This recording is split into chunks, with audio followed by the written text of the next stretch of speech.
2025년 12월 서울 법원 앞입니다. 카메라 플래시가 터지고 있어요. 한국인 기술자들이 수갑을 차고 나오고 있습니다. 이들의 제목은 대만의 잠수함 설계도 2000페이지를 넘긴 것입니다. 징역 2년 6개월, 실형, 벌금 150억 원. 가볍지 않은 형량이에요. 그런데 여기서 아이러니한 게 뭔지 아세요?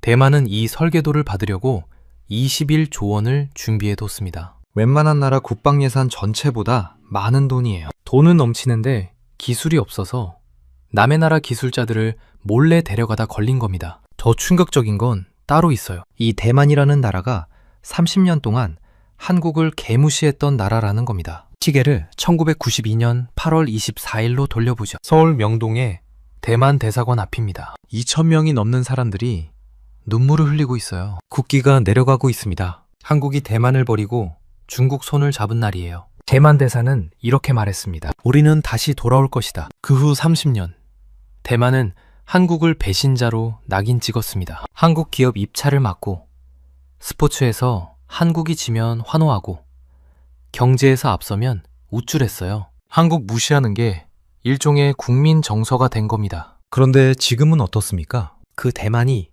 한국에 매달리고 있습니다. 잠수함 기술 좀 달라고, 설계도 좀 넘겨달라고요. 한국 기술자들 감옥 가는 걸 보면서도 포기를 못하고 있어요. 자존심이 밥 먹여주나요? 국제정치에서는 절대 아닙니다. 대만이 지금 그걸 뼈저리게 깨닫고 있는 겁니다. 도대체 이 30년 사이에 무슨 일이 벌어진 걸까요?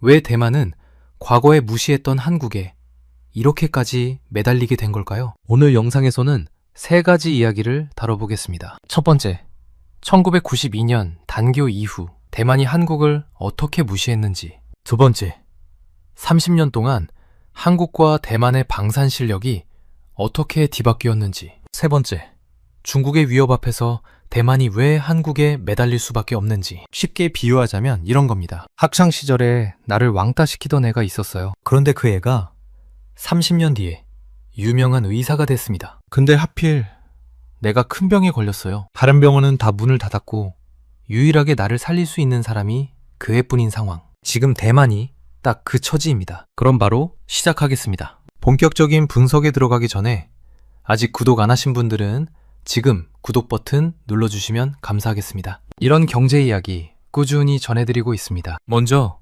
1992년으로 돌아가 볼게요. 당시 한국과 대만은 꽤 가까운 사이였습니다. 둘 다 반공 국가였고 미국의 동맹이었고 아시아의 4마리 용이라고 불리며 경제 성장을 함께 달리던 라이벌이었어요. 그런데 노태우 정부가 북방 외교를 추진하면서 상황이 달라집니다. 소련, 중국과 손을 잡으려면 대만을 버려야 했어요. 당시 중국은 하나의 중국 원칙을 내세우며 우리랑 수교하려면 대만이랑 끊어라, 이렇게 요구했거든요. 한국 정부는 대만에 미리 알리지도 않았습니다. 단교 직전까지 대만은 한국의 의도를 몰랐어요. 어느 날 갑자기 통보를 받은 겁니다. 우리 이제 끝이야. 대만 입장에서는 뒤통수를 제대로 맞은 거예요. 아시아에서 마지막까지 자기들 편이었던 나라가 하루아침에 등을 돌렸으니까요. 명동 대사관에서 국기 하강식이 열렸을 때 2,000명이 넘는 화교와 대만인들이 모여서 울었습니다. 찰스 슈치킹 대사는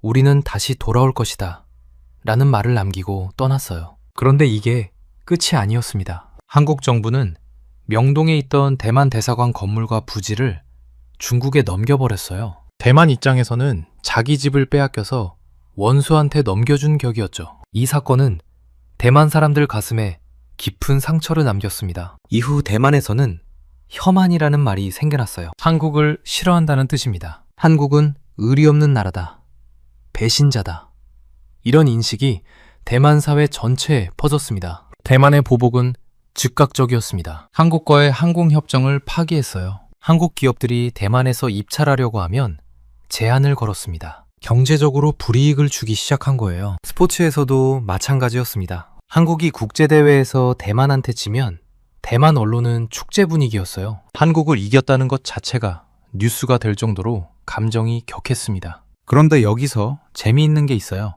대만은 한국을 미워하면서도 한편으로는 깔봤습니다. 당시 대만은 기술력에서 한국보다 앞서 있다고 자부했거든요. TSMC라는 회사 아시죠? 세계 최고의 반도체 파운드리 기업입니다. 이 회사가 대만 거예요. 1990년대, 2000년대 초반까지 대만은 IT 부품 산업에서 한국을 앞서고 있었습니다. 그래서 대만 사람들 사이에는 이런 이중적인 감정이 있었어요. 한국은 믿을 수 없는 배신자다. 하지만 기술력은 우리가 더 낫다. 이 묘한 우월감과 불신이 30년간 이어졌습니다. 숫자로 한번 볼까요? 1992년 단교 당시 한국과 대만의 1인당 GDP는 비슷했습니다. 한국이 약 8,000달러, 대만이 약 1만 달러 정도였어요. 대만이 조금 앞섰죠. 그런데 30년이 지난 지금은 어떨까요? 2024년 기준 한국 1인당 GDP는 약 3만 3천 달러, 대만은 약 3만 2천 달러입니다. 거의 비슷해졌어요. 경제 규모로 보면 한국이 훨씬 커졌고요. 하지만 진짜 격차가 벌어진 건 방위 산업입니다. 이게 오늘 이야기의 핵심이에요. 1992년 당시 한국 방사는 솔직히 별거 없었습니다. 미국 무기 라이선스 생산하는 수준이었어요. 대만도 마찬가지였고요. 둘 다 미국한테 무기 사다 쓰는 처지였습니다. 그런데 30년 뒤 상황이 완전히 뒤집어졌어요. 한국이 뭘 만들었는지 한번 볼까요? 잠수함. 한국은 3,000톤급 도산 안창호급 잠수함을 독자 설계했습니다. 여기서 잠수함 발사 탄도미사일 SLBM까지 쏠 수 있어요. 세계에서 이런 잠수함 만드는 나라가 몇 개 안 됩니다. 수상함은요? 이지스함, 세종대왕급을 만들었습니다. 아시아에서 이지스함 독자 건조하는 나라 한국이랑 일본뿐이에요. 호위함도 인천급, 대구급, 충남급으로 계속 진화시키고 있고요. 전투기는요? T-50 골든이글을 만들어서 전 세계에 수출하고 있습니다. 지금은 KF-21이라는 4.5세대 전투기까지 개발 중이에요. 반면 대만은 어떨까요? 잠수함? 1990년대에 네덜란드에서 산 두 척이 전부입니다. 30년 넘은 골동품이에요. 독자 개발 능력? 없습니다. 수상함? 프랑스에서 산 캉딩급, 미국에서 산 키드급, 개량해서 쓰고 있어요. 독자 설계 능력? 부족합니다. 전투기? FCK-1 경구코를 1990년대에 만들었는데 그 이후로 차세대기가 없어요. T-5 훈련기를 개발 중인데 진척이 느립니다. 이 격차가 왜 벌어졌을까요? 한국은 북한이라는 적과 휴전선을 맞대고 있었습니다. 매일같이 총부리가 겨눠진 상태에서 자주국방에 목숨을 걸었어요. 무기를 직접 만들어야 한다는 절박함이 있었던 겁니다. 대만은 달랐어요. 미국이 지켜줄 거라고 믿었습니다. 중국이 설마 쳐들어오겠어? 이런 안일함도 있었고 방산보다는 반도체 같은 민간 산업에 집중했어요. 30년 뒤 결과는요? 한국은 무기 수출 세계 9위 국가가 됐습니다. 대만은 무기를 사야 하는 처지가 됐고요. 자, 이제 본격적으로 대만이 왜 한국에 매달리게 됐는지 파헤쳐 보겠습니다. 첫 번째 이유는 중국의 위협이 진짜가 됐기 때문입니다. 2010년대 후반부터 상황이 급변했어요. 시진핑 주석이 권력을 강화하면서 대만에 대한 압박이 거세졌습니다. 중국 전투기들이 대만 방공식별구역을 수시로 침범하기 시작했어요. 방공식별구역이 뭐냐면 우리 영공에 들어오기 전에 미리 확인하는 구역이에요. 여기 들어오면 신원을 밝혀라. 그래야 지나갈 수 있다. 이런 거죠. 그런데 중국은 이걸 무시하고 매일같이 들어오는 겁니다. 2022년에는 결정적인 사건이 터졌습니다. 낸시 펠로시 미국 하원 의장이 대만을 방문했어요. 중국은 격분했습니다. 대만 주변에서 대규모 군사훈련을 했어요. 이게 그냥 훈련이 아니었습니다. 미사일을 쏘고 해상을 봉쇄하고 상륙작전까지 연습했어요. 사실상 침공 리허설이었습니다. 대만 사람들은 충격을 받았어요. 아, 중국이 진짜 쳐들어올 수도 있구나. 여기서 대만이 깨달은 게 있어요. 미국만 믿으면 안 되겠구나. 미국은 대만을 지켜주겠다고 명확하게 약속한 적이 없습니다. 전략적 모호성이라고 해요. 중국이 침공하면 미국이 개입할 수도 있고 안 할 수도 있다. 이런 애매한 입장을 유지하고 있어요. 대만 입장에서는 불안할 수밖에 없죠. 만약 미국이 안 오면? 우리가 직접 싸워야 하는데? 그래서 대만은 자주국방을 선언했습니다. 국함국조라는 정책을 내세웠어요. 한자로 국한고저, 자국 함정은 자국이 건조한다는 뜻입니다. 우리 배는 우리가 직접 만들겠다. 잠수함도 직접 만들겠다. 이렇게 선언한 거예요. 2016년부터 자주 잠수함 프로그램 IDS를 시작했습니다. 예산은 160억 달러. 우리 돈으로 약 21조 원이에요. 엄청난 돈이죠. 그런데 문제가 생겼습니다. 두 번째 이유. 돈은 있는데 기술이 없었습니다. 이걸 쉽게 비유해 볼게요. 여러분이 집을 짓고 싶다고 해봅시다. 돈은 10억이 있어요. 그런데 설계도가 없습니다. 벽돌 쌓는 법도 모르고 배관 연결하는 법도 모릅니다. 인부를 구하려고 해도 경험 있는 사람이 없어요. 이게 대만의 상황이었습니다. 21조 원이라는 어마어마한 돈은 있는데 잠수함 만드는 방법을 아는 사람이 없었어요. 왜 그랬을까요? 대만의 조선업은 상선 위주였습니다. 화물선, 유조선, 이런 민간배 만드는 데는 익숙했어요. 하지만 잠수함은 완전히 다른 물건입니다. 잠수함은 물속 수백 미터에서 엄청난 수압을 견뎌야 해요. 용접 하나 잘못하면 찌그러져서 승무원 전원이 죽습니다. 소음도 최소화해야 해요. 적에게 발각되면 끝이니까요. 어뢰 발사관, 소나, 전투체계까지 통합해야 하는 초정밀 복합체입니다. 대만에는 이런 경험이 전무했어요. 그러면 외국에서 사오면 되지 않느냐? 그것도 안 됐습니다. 이게 세 번째 이유예요. 대만은 국제적으로 고립되어 있었습니다. 중국이 전 세계를 상대로 압박을 넣고 있거든요. 대만에 무기 팔지 마라. 서방 국가들 대부분이 중국 눈치를 봅니다. 중국은 세계 2위 경제대국이에요. 14억 인구의 거대한 시장이고요. 중국이랑 관계 틀어지면 손해가 크니까 대만에 무기 팔기를 꺼리는 거죠. 미국은요? 미국이 도와주면 되지 않나요? 여기에도 문제가 있었습니다. 미국은 디젤 잠수함 기술이 없어요. 미국 해군은 핵 잠수함만 운용합니다. 대만이 필요한 건 재래식 디젤 잠수함인데 미국은 그걸 안 만들어요. 도와주고 싶어도 기술 자체가 없는 겁니다. 독일? 프랑스? 일본? 다들 중국 눈치 보느라 안 팔아요. 대만은 사방이 막힌 상황에서 주변을 둘러봤습니다. 그런데 바로 옆에 자기들이 30년간 무시했던 나라가 세계 최고 수준의 잠수함을 찍어내고 있더라고요. 한국이었습니다. 한국의 대우조선해양, 지금의 하나오션은 잠수함 건조 기술에서 세계 최고 수준입니다. 독일의 209급 잠수함을 들여와서 한국형으로 개량하고 더 발전시켜서 3000톤급까지 독자 설계했어요. 인도네시아, 폴란드 같은 나라에 수출까지 하고 있습니다. 대만은 한국 기술자들을 타깃으로 삼았습니다. 대만 국제조선공사 CSBC라는 회사가 있어요. 대만 정부가 잠수함 건조를 맡긴 곳입니다. 이 회사가 전 세계의 잠수함 전문가들을 물색했어요. 그리고 한국의 대우조선해양 출신 기술자들에게 접근했습니다. SI 이노텍이라는 한국의 해양기술 컨설팅 업체가 있었어요. 여기 소속 기술자들이 대만으로 건너갔습니다. 이들은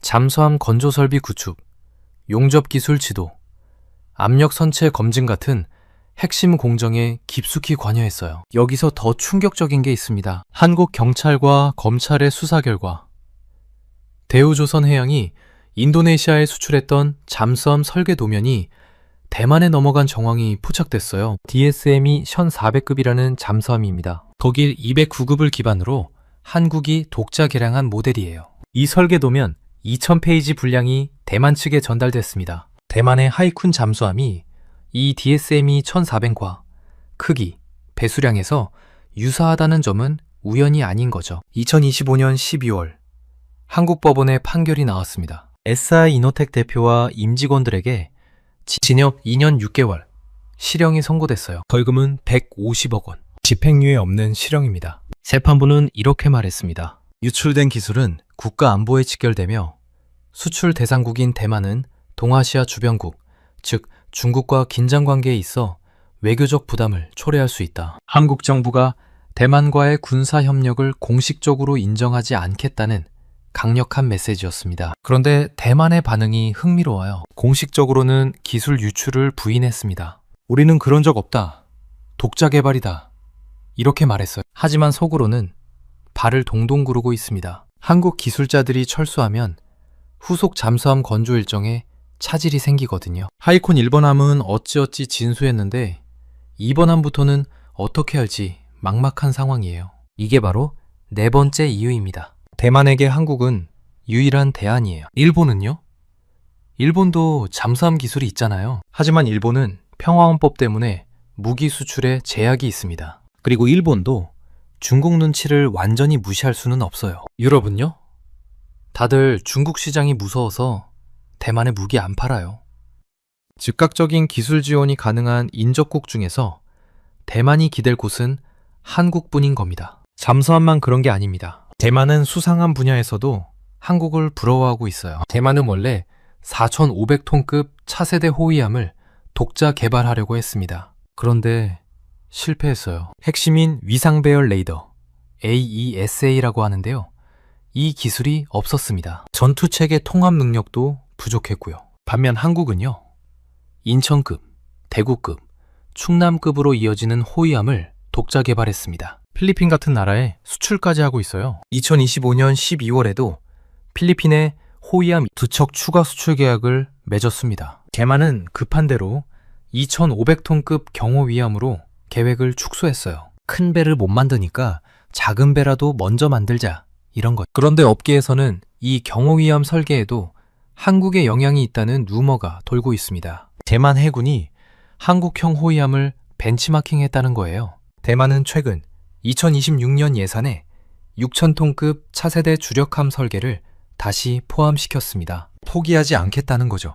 하지만 현실적으로 한국 같은 기술 파트너 없이는 쉽지 않을 겁니다. 항공전력도 마찬가지예요. 대만 공군은 노후화된 F-5 전투기를 대체할 고등훈련기가 필요했습니다. 한국의 FA-52 딱 맞는 대안이었어요. 성능 좋지, 가격 적당하지, 납기 빠르지. 대만 내부에서 FA-50 도입 가능성이 비공식적으로 타진됐습니다. 하지만 중국의 반발을 우려한 한국 측이 난색을 표했고 대만도 자체 개발 훈련기 T5를 밀어야 하는 입장이라 무산됐어요. 그런데 T5가 계속 문제에 부딪힐 때마다 대만 군사 전문가들 사이에서는 이런 말이 나옵니다. 우리가 한국처럼 했어야 했는데. 여기서 역사적 비교를 한번 해볼게요. 1970년대 한국과 대만은 비슷한 처지였습니다. 둘 다 미국의 보호 아래 있었고 둘 다 공산주의 위협에 노출되어 있었어요. 둘 다 가난한 개발도상국이었고요. 그런데 두 나라가 선택한 길이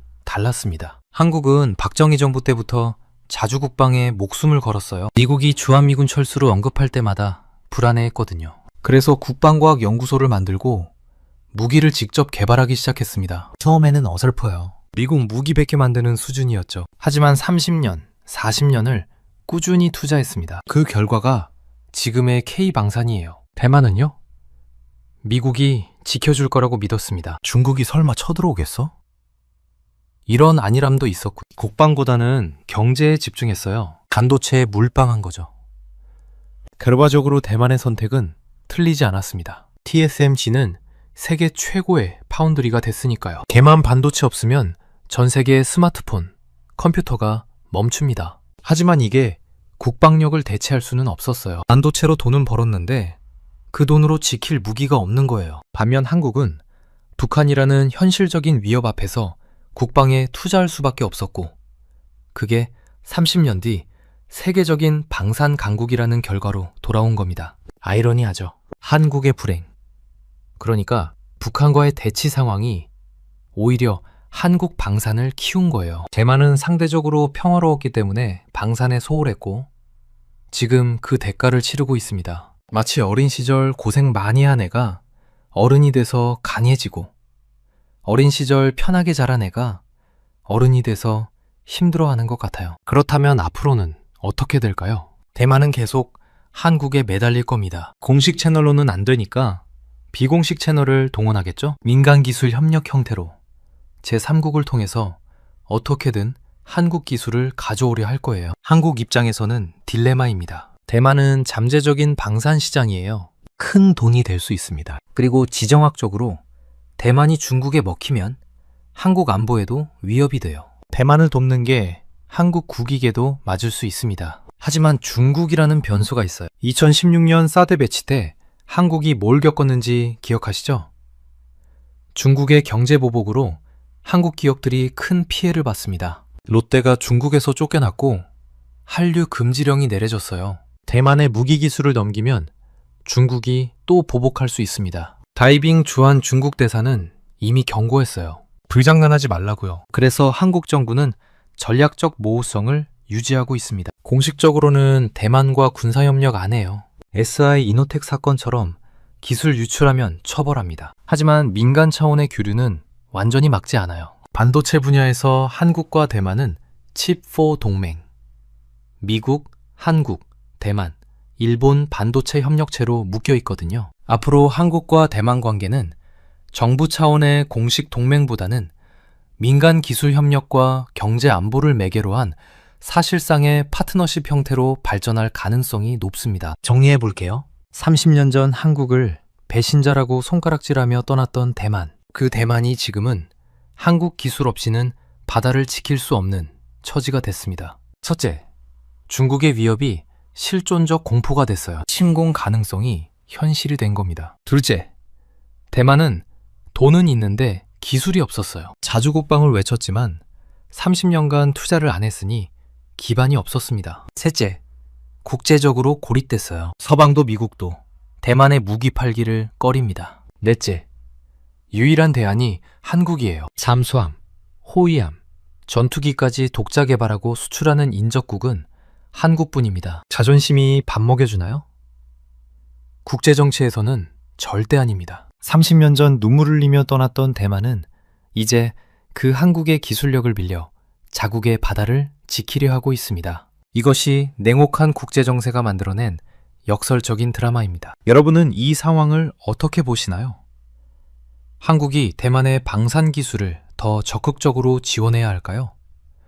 아니면 중국과의 관계를 고려해서 신중해야 할까요? 여러분의 생각을 댓글로 남겨주시면 감사하겠습니다. 오늘 영상은 여기까지입니다. 긴 영상 시청해주셔서 감사합니다. 구독과 좋아요 한 번씩만 눌러주시면 정말 크나큰 도움이 됩니다. 2025년 12월 서울 법원 앞입니다. 카메라 플래시가 터지고 있어요. 한국인 기술자들이 수갑을 차고 나오고 있습니다. 이들의 제목은 대만의 잠수함 설계도 2000페이지를 넘긴 것입니다. 징역 2년 6개월, 실형, 벌금 150억 원. 가볍지 않은 형량이에요. 그런데 여기서 아이러니한 게 뭔지 아세요? 대만은 이 설계도를 받으려고 21조 원을 준비해뒀습니다. 웬만한 나라 국방 예산 전체보다 많은 돈이에요. 돈은 넘치는데 기술이 없어서 남의 나라 기술자들을 몰래 데려가다 걸린 겁니다. 더 충격적인 건 따로 있어요. 이 대만이라는 나라가 30년 동안 한국을 개무시했던 나라라는 겁니다. 시계를 1992년 8월 24일로 돌려보죠. 서울 명동의 대만 대사관 앞입니다. 2,000명이 넘는 사람들이 눈물을 흘리고 있어요. 국기가 내려가고 있습니다. 한국이 대만을 버리고 중국 손을 잡은 날이에요. 대만 대사는 이렇게 말했습니다. 우리는 다시 돌아올 것이다. 그 후 30년, 대만은 한국을 배신자로 낙인 찍었습니다. 한국 기업 입찰을 막고, 스포츠에서 한국이 지면 환호하고, 경제에서 앞서면 우쭐했어요. 한국 무시하는 게 일종의 국민 정서가 된 겁니다. 그런데 지금은 어떻습니까? 그 대만이 한국에 매달리고 있습니다. 잠수함 기술 좀 달라고, 설계도 좀 넘겨달라고요. 한국 기술자들 감옥 가는 걸 보면서도 포기를 못하고 있어요. 자존심이 밥 먹여주나요? 국제정치에서는 절대 아닙니다. 대만이 지금 그걸 뼈저리게 깨닫고 있는 겁니다. 도대체 이 30년 사이에 무슨 일이 벌어진 걸까요? 왜 대만은 과거에 무시했던 한국에 이렇게까지 매달리게 된 걸까요? 오늘 영상에서는 세 가지 이야기를 다뤄보겠습니다. 첫 번째, 1992년 단교 이후 대만이 한국을 어떻게 무시했는지. 두 번째, 30년 동안 한국과 대만의 방산 실력이 어떻게 뒤바뀌었는지. 세 번째, 중국의 위협 앞에서 대만이 왜 한국에 매달릴 수밖에 없는지. 쉽게 비유하자면 이런 겁니다. 학창시절에 나를 왕따시키던 애가 있었어요. 그런데 그 애가 30년 뒤에 유명한 의사가 됐습니다. 근데 하필 내가 큰 병에 걸렸어요. 다른 병원은 다 문을 닫았고 유일하게 나를 살릴 수 있는 사람이 그 애뿐인 상황. 지금 대만이 딱 그 처지입니다. 그럼 바로 시작하겠습니다. 본격적인 분석에 들어가기 전에 아직 구독 안 하신 분들은 지금 구독 버튼 눌러주시면 감사하겠습니다. 이런 경제 이야기 꾸준히 전해드리고 있습니다. 먼저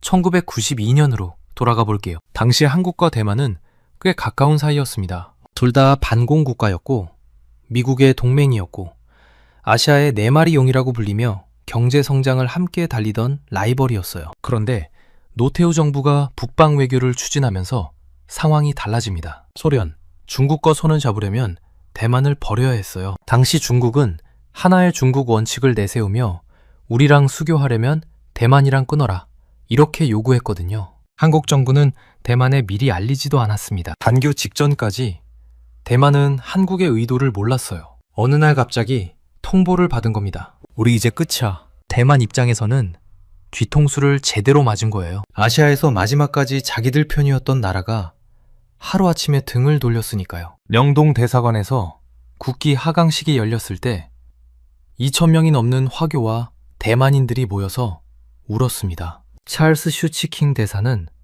우리는 다시 돌아올 것이다 라는 말을 남기고 떠났어요. 그런데 이게 끝이 아니었습니다. 한국 정부는 명동에 있던 대만 대사관 건물과 부지를 중국에 넘겨버렸어요. 대만 입장에서는 자기 집을 빼앗겨서 원수한테 넘겨준 격이었죠. 이 사건은 대만 사람들 가슴에 깊은 상처를 남겼습니다. 이후 대만에서는 혐한이라는 말이 생겨났어요. 한국을 싫어한다는 뜻입니다. 한국은 의리 없는 나라다. 배신자다. 이런 인식이 대만 사회 전체에 퍼졌습니다. 대만의 보복은 즉각적이었습니다. 한국과의 항공협정을 파기했어요. 한국 기업들이 대만에서 입찰하려고 하면 제한을 걸었습니다. 경제적으로 불이익을 주기 시작한 거예요. 스포츠에서도 마찬가지였습니다. 한국이 국제대회에서 대만한테 지면 대만 언론은 축제 분위기였어요. 한국을 이겼다는 것 자체가 뉴스가 될 정도로 감정이 격했습니다. 그런데 여기서 재미있는 게 있어요. 대만은 한국을 미워하면서도 한편으로는 깔봤습니다. 당시 대만은 기술력에서 한국보다 앞서 있다고 자부했거든요. TSMC라는 회사 아시죠? 세계 최고의 반도체 파운드리 기업입니다. 이 회사가 대만 거예요. 1990년대, 2000년대 초반까지 대만은 IT 부품 산업에서 한국을 앞서고 있었습니다. 그래서 대만 사람들 사이에는 이런 이중적인 감정이 있었어요. 한국은 믿을 수 없는 배신자다. 하지만 기술력은 우리가 더 낫다. 이 묘한 우월감과 불신이 30년간 이어졌습니다. 숫자로 한번 볼까요? 1992년 단교 당시 한국과 대만의 1인당 GDP는 비슷했습니다. 한국이 약 8,000달러, 대만이 약 1만 달러 정도였어요. 대만이 조금 앞섰죠. 그런데 30년이 지난 지금은 어떨까요? 2024년 기준 한국 1인당 GDP는 약 3만 3천 달러, 대만은 약 3만 2천 달러입니다. 거의 비슷해졌어요. 경제 규모로 보면 한국이 훨씬 커졌고요. 하지만 진짜 격차가 벌어진 건 방위 산업입니다. 이게 오늘 이야기의 핵심이에요. 1992년 당시 한국 방사는 솔직히 별거 없었습니다. 미국 무기 라이선스 생산하는 수준이었어요. 대만도 마찬가지였고요. 둘 다 미국한테 무기 사다 쓰는 처지였습니다. 그런데 30년 뒤 상황이 완전히 뒤집어졌어요. 한국이 뭘 만들었는지 한번 볼까요? 잠수함. 한국은 3,000톤급 도산 안창호급 잠수함을 독자 설계했습니다. 여기서 잠수함 발사 탄도미사일 SLBM까지 쏠 수 있어요. 세계에서 이런 잠수함 만드는 나라가 몇 개 안 됩니다. 수상함은요? 이지스함, 세종대왕급을 만들었습니다. 아시아에서 이지스함 독자 건조하는 나라 한국이랑 일본뿐이에요. 호위함도 인천급, 대구급, 충남급으로 계속 진화시키고 있고요. 전투기는요? T-50 골든이글을 만들어서 전 세계에 수출하고 있습니다. 지금은 KF-21이라는 4.5세대 전투기까지 개발 중이에요. 반면 대만은 어떨까요? 잠수함? 1990년대에 네덜란드에서 산 두 척이 전부입니다. 30년 넘은 골동품이에요. 독자 개발 능력? 없습니다. 수상함? 프랑스에서 산 캉딩급, 미국에서 산 키드급, 개량해서 쓰고 있어요. 독자 설계 능력? 부족합니다. 전투기? FCK-1 경구코를 1990년대에 만들었는데 그 이후로 차세대기가 없어요. T-5 훈련기를 개발 중인데 진척이 느립니다. 이 격차가 왜 벌어졌을까요? 한국은 북한이라는 적과 휴전선을 맞대고 있었습니다. 매일같이 총부리가 겨눠진 상태에서 자주국방에 목숨을 걸었어요. 무기를 직접 만들어야 한다는 절박함이 있었던 겁니다. 대만은 달랐어요. 미국이 지켜줄 거라고 믿었습니다. 중국이 설마 쳐들어오겠어? 이런 안일함도 있었고, 방산보다는 반도체 같은 민간 산업에 집중했어요. 30년 뒤 결과는요. 한국은 무기 수출 세계 9위 국가가 됐습니다. 대만은 무기를 사야 하는 처지가 됐고요. 자, 이제 본격적으로 대만이 왜 한국에 매달리게 됐는지 파헤쳐 보겠습니다. 첫 번째 이유는 중국의 위협이 진짜가 됐기 때문입니다. 2010년대 후반부터 상황이 급변했어요. 시진핑 주석이 권력을 강화하면서 대만에 대한 압박이 거세졌습니다. 중국 전투기들이 대만 방공식별구역을 수시로 침범하기 시작했어요. 방공식별구역이 뭐냐면 우리 영공에 들어오기 전에 미리 확인하는 구역이에요. 여기 들어오면 신원을 밝혀라. 그래야 지나갈 수 있다. 이런 거죠. 그런데 중국은 이걸 무시하고 매일같이 들어오는 겁니다. 2022년에는 결정적인 사건이 터졌습니다. 낸시 펠로시 미국 하원 의장이 대만을 방문했어요. 중국은 격분했습니다. 대만 주변에서 대규모 군사훈련을 했어요. 이게 그냥 훈련이 아니었습니다. 미사일을 쏘고 해상을 봉쇄하고 상륙작전까지 연습했어요. 사실상 침공 리허설이었습니다. 대만 사람들은 충격을 받았어요. 아, 중국이 진짜 쳐들어올 수도 있구나. 여기서 대만이 깨달은 게 있어요. 미국만 믿으면 안 되겠구나. 미국은 대만을 지켜주겠다고 명확하게 약속한 적이 없습니다. 전략적 모호성이라고 해요. 중국이 침공하면 미국이 개입할 수도 있고 안 할 수도 있다. 이런 애매한 입장을 유지하고 있어요. 대만 입장에서는 불안할 수밖에 없죠. 만약 미국이 안 오면? 우리가 직접 싸워야 하는데? 그래서 대만은 자주국방을 선언했습니다. 국함국조라는 정책을 내세웠어요. 한자로 국한고저. 자국 함정은 자국이 건조한다는 뜻입니다. 우리 배는 우리가 직접 만들겠다. 잠수함도 직접 만들겠다. 이렇게 선언한 거예요. 2016년부터 자주 잠수함 프로그램 IDS를 시작했습니다. 예산은 160억 달러. 우리 돈으로 약 21조 원이에요. 엄청난 돈이죠. 그런데 문제가 생겼습니다. 두 번째 이유. 돈은 있는데 기술이 없었습니다. 이걸 쉽게 비유해 볼게요. 여러분이 집을 짓고 싶다고 해봅시다. 돈은 10억이 있어요. 그런데 설계도가 없습니다. 벽돌 쌓는 법도 모르고 배관 연결하는 법도 모릅니다. 인부를 구하려고 해도 경험 있는 사람이 없어요. 이게 대만의 상황이었습니다. 21조 원이라는 어마어마한 돈은 있는데 잠수함 만드는 방법을 아는 사람이 없었어요. 왜 그랬을까요? 대만의 조선업은 상선 위주였습니다. 화물선, 유조선, 이런 민간배 만드는 데는 익숙했어요. 하지만 잠수함은 완전히 다른 물건입니다. 잠수함은 물속 수백 미터에서 엄청난 수압을 견뎌야 해요. 용접 하나 잘못하면 찌그러져서 승무원 전원이 죽습니다. 소음도 최소화해야 해요. 적에게 발각되면 끝이니까요. 어뢰 발사관, 소나, 전투체계까지 통합해야 하는 초정밀 복합체입니다. 대만에는 이런 경험이 전무했어요. 그러면 외국에서 사오면 되지 않느냐? 그것도 안 됐습니다. 이게 세 번째 이유예요. 대만은 국제적으로 고립되어 있었습니다. 중국이 전 세계를 상대로 압박을 넣고 있거든요. 대만에 무기 팔지 마라. 서방 국가들 대부분이 중국 눈치를 봅니다. 중국은 세계 2위 경제대국이에요. 14억 인구의 거대한 시장이고요. 중국이랑 관계 틀어지면 손해가 크니까 대만에 무기 팔기를 꺼리는 거죠. 미국은요? 미국이 도와주면 되지 않나요? 여기에도 문제가 있었습니다. 미국은 디젤 잠수함 기술이 없어요. 미국 해군은 핵 잠수함만 운용합니다. 대만이 필요한 건 재래식 디젤 잠수함인데 미국은 그걸 안 만들어요. 도와주고 싶어도 기술 자체가 없는 겁니다. 독일? 프랑스? 일본? 다들 중국 눈치 보느라 안 팔아요.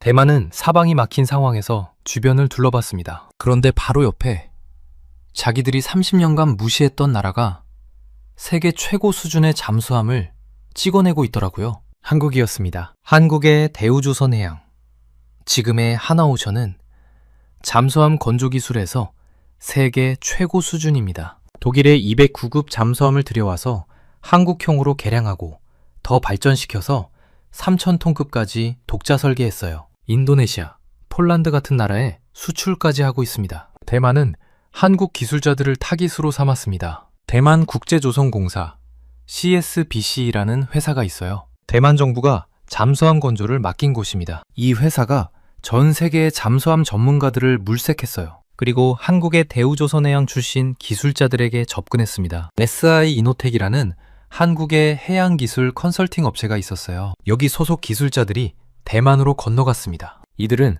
잠수함 건조 설비 구축, 용접 기술 지도, 압력 선체 검증 같은 핵심 공정에 깊숙이 관여했어요. 여기서 더 충격적인 게 있습니다. 한국 경찰과 검찰의 수사 결과 대우조선해양이 인도네시아에 수출했던 잠수함 설계 도면이 대만에 넘어간 정황이 포착됐어요. DSM이 1400급이라는 잠수함입니다. 독일 209급을 기반으로 한국이 독자 개량한 모델이에요. 이 설계 도면 2000페이지 분량이 대만 측에 전달됐습니다. 대만의 하이쿤 잠수함이 이 DSM이 1400과 크기, 배수량에서 유사하다는 점은 우연이 아닌 거죠. 2025년 12월 한국 법원에 판결이 나왔습니다. SI 이노텍 대표와 임직원들에게 징역 2년 6개월, 실형이 선고됐어요. 벌금은 150억 원, 집행유예 없는 실형입니다. 재판부는 이렇게 말했습니다. 유출된 기술은 국가 안보에 직결되며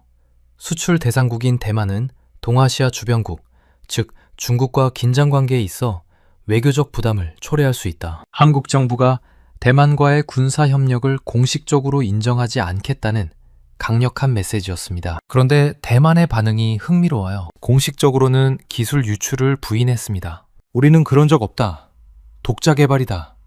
이렇게 말했어요. 하지만 속으로는 발을 동동 구르고 있습니다. 한국 기술자들이 철수하면 후속 잠수함 건조 일정에 차질이 생기거든요. 하이콘 1번함은 어찌어찌 진수했는데 2번함부터는 어떻게 할지 막막한 상황이에요. 이게 바로 네 번째 이유입니다. 대만에게 한국은 유일한 대안이에요. 일본은요? 일본도 잠수함 기술이 있잖아요. 하지만 일본은 평화헌법 때문에 무기 수출에 제약이 있습니다. 그리고 일본도 중국 눈치를 완전히 무시할 수는 없어요. 유럽은요? 다들 중국 시장이 무서워서 대만에 무기 안 팔아요.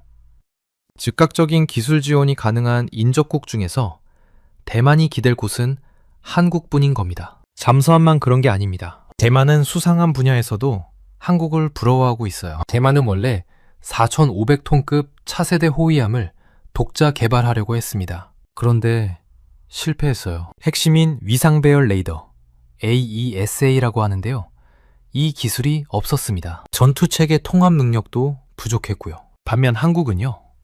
인천급, 대구급, 충남급으로 이어지는 호위함을 독자 개발했습니다. 필리핀 같은 나라에 수출까지 하고 있어요. 2025년 12월에도 필리핀에 호위함 2척 추가 수출 계약을 맺었습니다. 대만은 급한 대로 2,500톤급 경호 위함으로 계획을 축소했어요. 큰 배를 못 만드니까 작은 배라도 먼저 만들자 이런 것. 그런데 업계에서는 이 경호 위함 설계에도 한국의 영향이 있다는 루머가 돌고 있습니다. 대만 해군이 한국형 호위함을 벤치마킹했다는 거예요. 대만은 최근 2026년 예산에 6,000톤급 차세대 주력함 설계를 다시 포함시켰습니다. 포기하지 않겠다는 거죠.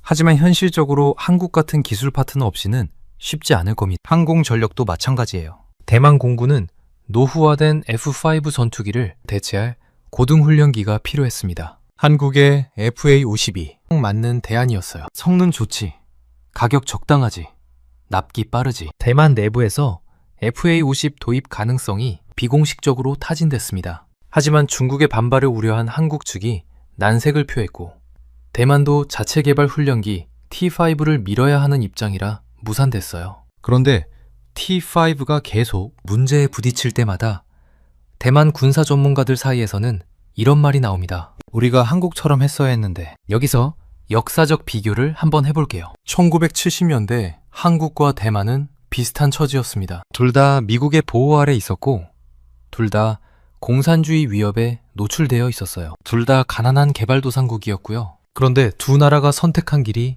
달랐습니다. 한국은 박정희 정부 때부터 자주 국방에 목숨을 걸었어요. 미국이 주한미군 철수를 언급할 때마다 불안해했거든요. 그래서 국방과학 연구소를 만들고 무기를 직접 개발하기 시작했습니다. 처음에는 어설퍼요. 미국 무기 100개 만드는 수준이었죠. 하지만 30년, 40년을 꾸준히 투자했습니다. 그 결과가 지금의 K방산이에요. 대만은요? 미국이 지켜줄 거라고 믿었습니다. 중국이 설마 쳐들어오겠어? 이런 안일함도 있었고, 국방보다는 경제에 집중했어요. 반도체에 물방한 거죠. 결과적으로 대만의 선택은 틀리지 않았습니다. TSMC는 세계 최고의 파운드리가 됐으니까요. 대만 반도체 없으면 전 세계의 스마트폰, 컴퓨터가 멈춥니다. 하지만 이게 국방력을 대체할 수는 없었어요. 반도체로 돈은 벌었는데 그 돈으로 지킬 무기가 없는 거예요. 반면 한국은 북한이라는 현실적인 위협 앞에서 국방에 투자할 수밖에 없었고, 그게 30년 뒤 세계적인 방산 강국이라는 결과로 돌아온 겁니다. 아이러니하죠. 한국의 불행. 그러니까 북한과의 대치 상황이 오히려 한국 방산을 키운 거예요. 대만은 상대적으로 평화로웠기 때문에 방산에 소홀했고, 지금 그 대가를 치르고 있습니다. 마치 어린 시절 고생 많이 한 애가 어른이 돼서 강해지고, 어린 시절 편하게 자란 애가 어른이 돼서 힘들어하는 것 같아요. 그렇다면 앞으로는 어떻게 될까요? 대만은 계속 한국에 매달릴 겁니다. 공식 채널로는 안 되니까 비공식 채널을 동원하겠죠? 민간기술 협력 형태로 제3국을 통해서 어떻게든 한국 기술을 가져오려 할 거예요. 한국 입장에서는 딜레마입니다. 대만은 잠재적인 방산 시장이에요. 큰 돈이 될 수 있습니다. 그리고 지정학적으로 대만이 중국에 먹히면 한국 안보에도 위협이 돼요. 대만을 돕는 게 한국 국익에도 맞을 수 있습니다. 하지만 중국이라는 변수가 있어요. 2016년 사드 배치 때 한국이 뭘 겪었는지 기억하시죠? 중국의 경제 보복으로 한국 기업들이 큰 피해를 봤습니다. 롯데가 중국에서 쫓겨났고 한류 금지령이 내려졌어요. 대만의 무기 기술을 넘기면 중국이 또 보복할 수 있습니다. 다이빙 주한 중국 대사는 이미 경고했어요. 불장난하지 말라고요. 그래서 한국 정부는 전략적 모호성을 유지하고 있습니다. 공식적으로는 대만과 군사협력 안 해요.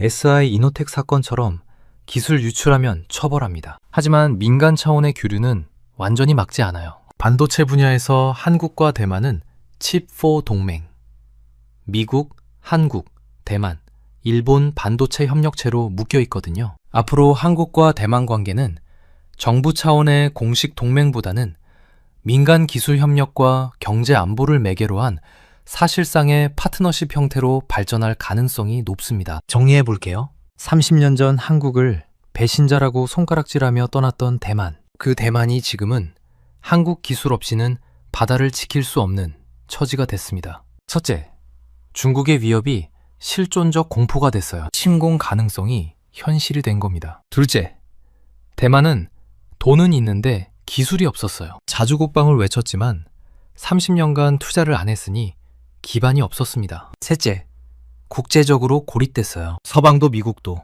대만의 무기 팔기를 꺼립니다. 넷째, 유일한 대안이 한국이에요. 잠수함, 호위함, 전투기까지 독자 개발하고 수출하는 인접국은 한국뿐입니다. 자존심이 밥 먹여주나요? 국제정치에서는 절대 아닙니다. 30년 전 눈물 흘리며 떠났던 대만은 이제 그 한국의 기술력을 빌려 자국의 바다를 지키려 하고 있습니다. 이것이 냉혹한 국제정세가 만들어낸 역설적인 드라마입니다. 여러분은 이 상황을 어떻게 보시나요? 한국이 대만의 방산 기술을 더 적극적으로 지원해야 할까요? 아니면 중국과의 관계를 고려해서 신중해야 할까요? 여러분의 생각을 댓글로 남겨주시면 감사하겠습니다. 오늘 영상은 여기까지입니다. 긴 영상 시청해주셔서 감사합니다. 구독과 좋아요 한 번씩만 눌러주시면 정말 크나큰 도움이 됩니다.